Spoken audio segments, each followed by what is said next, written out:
really properly, and we had a good chat just about general football kind of things, and a little bit on processes and ideas a little bit, but he was really accommodating actually, and I enjoyed it, so it'll be good to see him again. It's just over 19 and a half years ago since you signed for Manchester United from Tottenham. I know you of course played against them many a time, but you talk about your love for the club and how you fell in love with Manchester United. Can you pinpoint when that was after you made the move from London to Manchester, and maybe when that moment was for you? Yeah, it was pretty instant. I mean, I've got really fond memories of Tottenham and being at the club. You know, I was there for a short time, or what feels now like a short time when you look back, but really enjoyed it. Good team. Martin Jol was manager, and there was a lot of kind of things that I learned at the club in that short period of time. You know, but yeah, I've said it enough times. I think coming here was a jump, and a big jump at the time, and I certainly felt that pretty quickly. And then,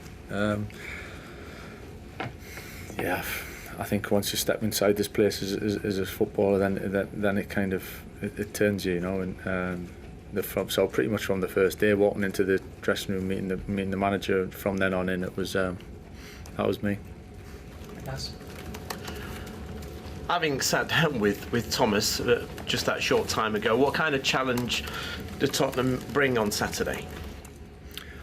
Well, they certainly bring a challenge. I think you can see, you know, especially the way they finished the game the other day, and they've had over a period of time players injured and ins and outs, and a lot of changes to the team, which makes things a lot more challenging, a lot more difficult from their perspective. But getting players back, and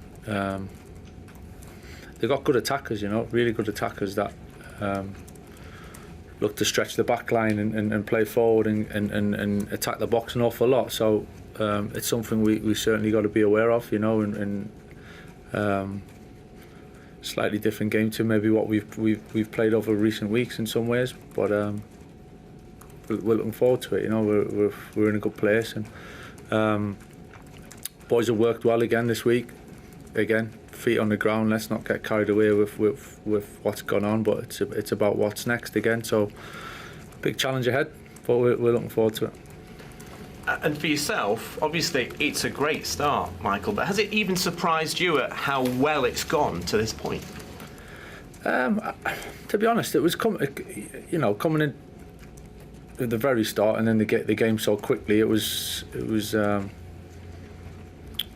kind of step by step, so I wasn't really looking too far ahead, and you know, obviously people were saying at the time of first two games at that point were standout games, and expecting a tough start, and in some ways that maybe helped, and to get the whole group and focused and alive, if you like, you know, going into both games.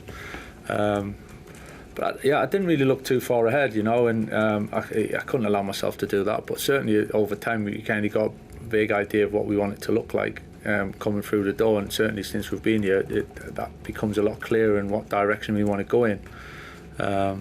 And how we want to play, you know. But certainly the three wins have been fantastic in different ways. So we feel confident we've got a lot of growth in the team and the squad, but it's coming from a good place. Hi Michael. Matthias de Ligt and Mason Mount weren't pictured in training the other day. When are you expecting those two to be back available for you? Yeah, probably Mason sooner. He's not too far away really. So we're hopeful it won't be too long at all for Mace. Matta a little bit.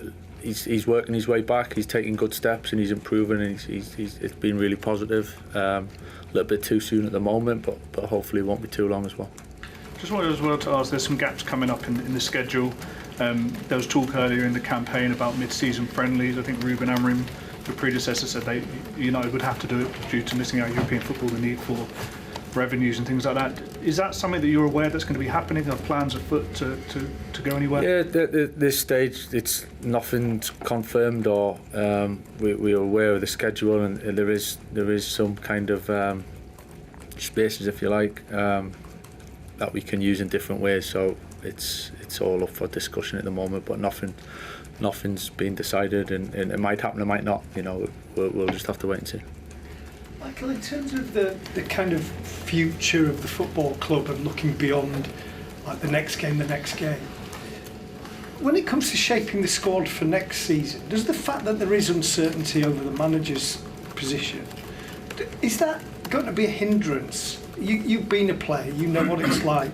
Do players want certainty about what's going to happen if they're thinking about coming here? The players have been spot on and fully focused. To be honest, I think